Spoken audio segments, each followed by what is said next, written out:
G'day, I'm the Home Distiller. Today I'm going to show you how to cook the dry aged ribeye that I showed in a previous video, how to hang and dry. I'll put a link up right about there somewhere. There's not much that you'll need for this. I'm going to do it outside on the barbecue or the grill, outside grill. All you really need is some salt, pepper, olive oil, and the grill. I'll be cooking it to probably rare, if not blue, so it's such a good piece of meat, there's no reason to cook it much more than that. So let's get prepping.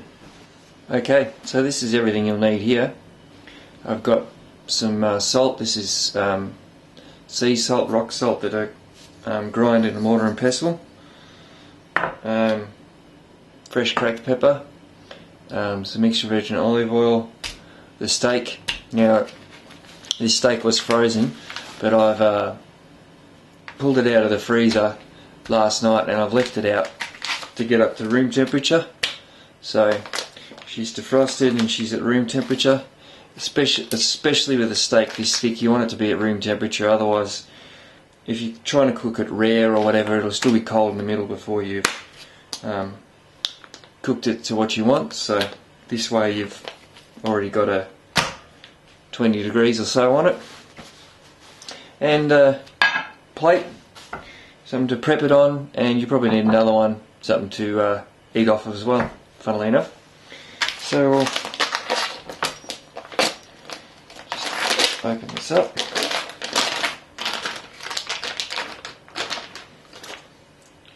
You can see there's the paper towel that I put on to stop the bone from cutting a hole in the bag.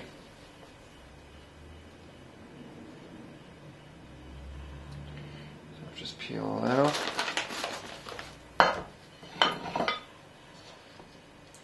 And first thing, we'll just give it a really good pinch of salt. Now you can be pretty heavy-handed with the salt on this, because when you rest the steak, the juices and everything else that will flow out of the meat, get this so you can see what I'm doing, the juices and everything that will flow out of the meat will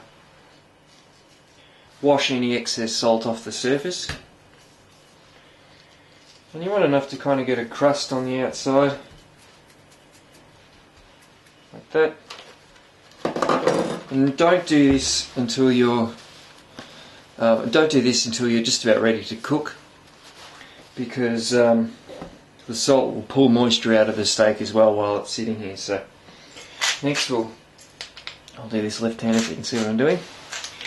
We'll hit this with some a good smack of cracked pepper. I love pepper, so give that a good whack.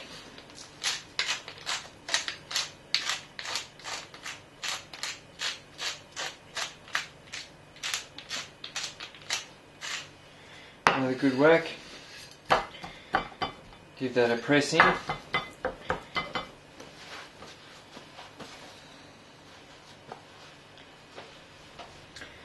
Okay, so now we've gotten that step, we'll give it a little coat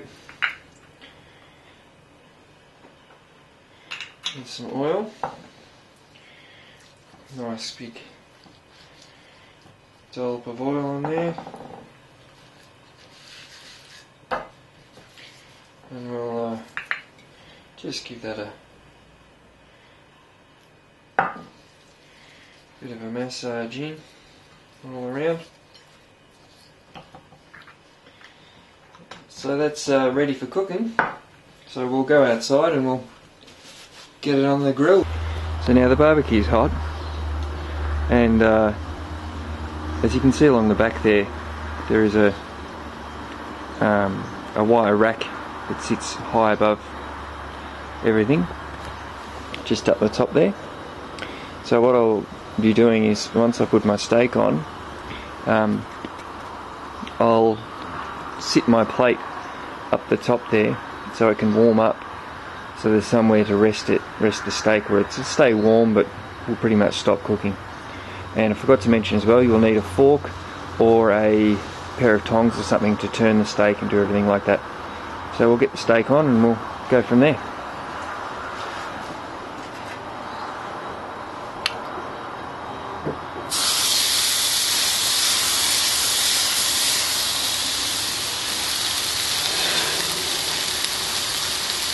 Now you don't want to put the plate directly above the heat.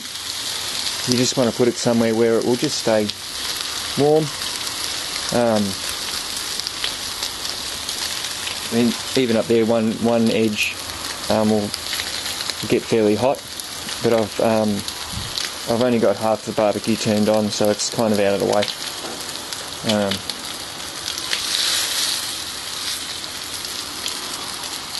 And I've got my barbecue still up full ball, and we just want to seal one side. I probably should have cleaned my barbecue a bit better for this, but this is only for me. I'm not too fussed.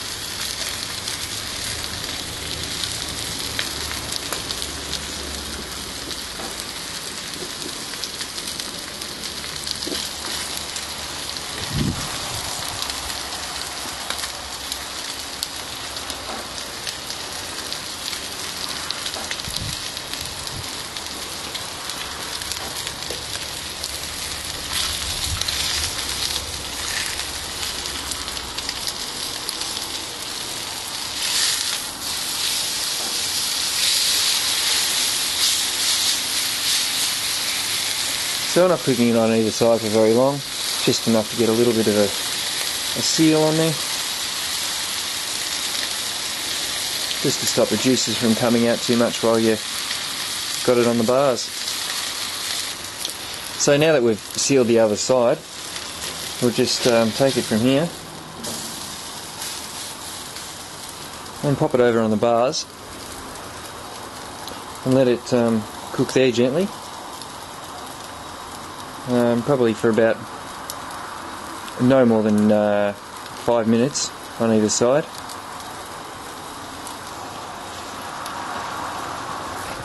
So that's been a couple of minutes now, so I'll just give it a quick flip. You see, the problem with these barbies is they're not very hot. I don't use this barbecue that often. But I'll need to buy a new regulator for it, I think, and dial the pressure up in it, because I'm just not happy with it. I'm used to having a really hot grill at work, so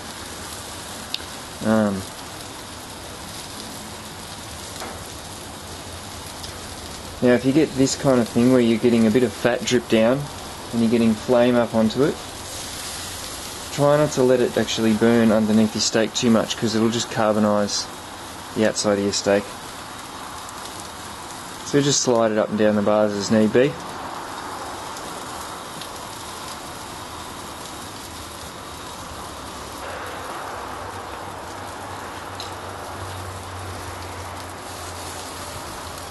And you can tell the cooking is starting to become a bit more springy. So she's heading towards about where I want it now. And then we'll just give it another quick flip.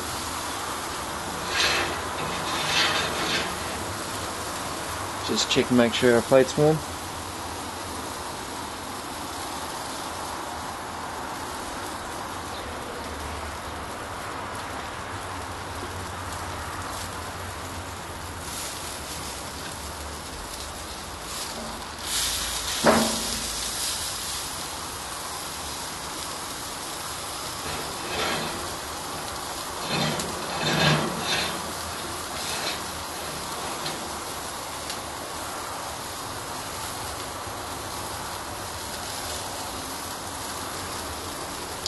Now I've heard, I cooked one of these for a mate of mine a few days ago, and he commented on, why are you using the same plate?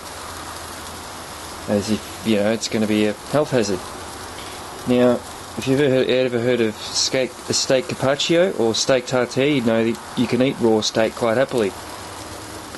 Now, if I was going to cook something, put it on the plate and leave it, then of course it's going to be sitting there and any bacteria will continue to grow. But it'll only be on there long enough for me to eat it. So there's not going to be any issues with that. So save myself on some washing, and if you like, you can save yourself on some washing. Just reuse the same plate. Nice bit of salt and pepper and a bit of oil left on there. Why waste it? So this is about ready to come off now. My plate's still not quite as warm as I'd like. I'd like to get my plate just about a little bit, almost too hot to touch.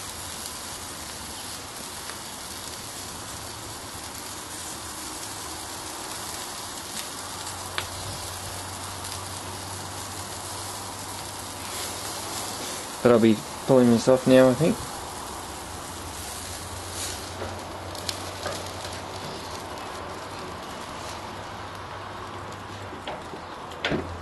Turn my barbecue off. Now really you should rest a steak for about as long as you cook it.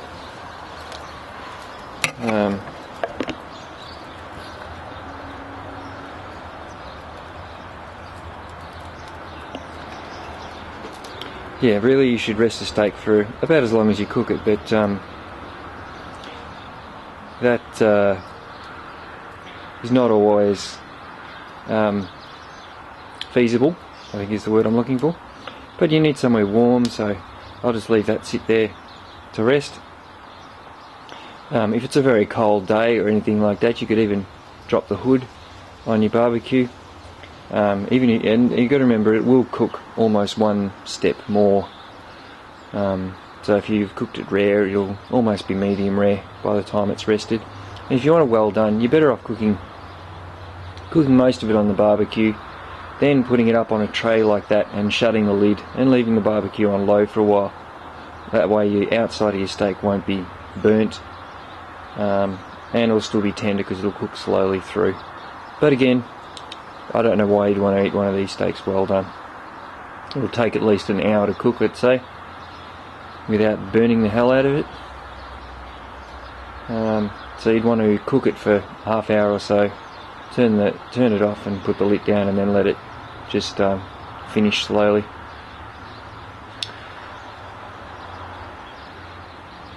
So we'll let that rest for 5 to 10 minutes, and we'll come back. Okay, so she's rested now, and we'll cut a slice and backwards, but as you can see, it will be extremely tender.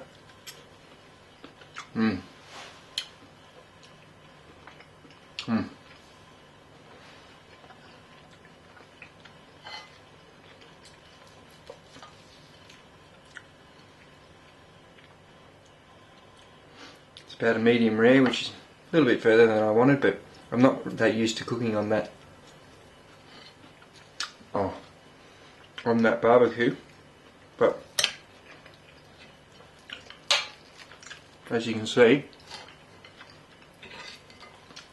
it is not only divine, but extremely tender.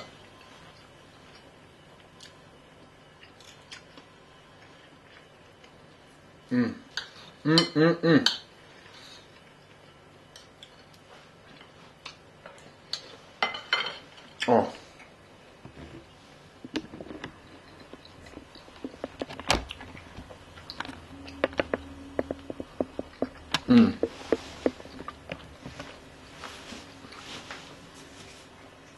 Now, if you've never had a dry-aged steak, you do not know what you're missing.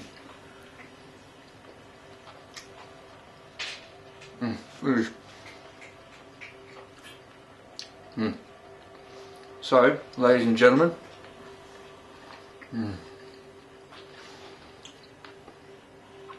Sorry, I think I just possibly blew in my pants. You need to get out there, talk to your butcher, get a ribeye, hang it in your fridge at home, and cook a fantastic steak. Now, bugger off. This is a home distiller. I'm going to eat my steak.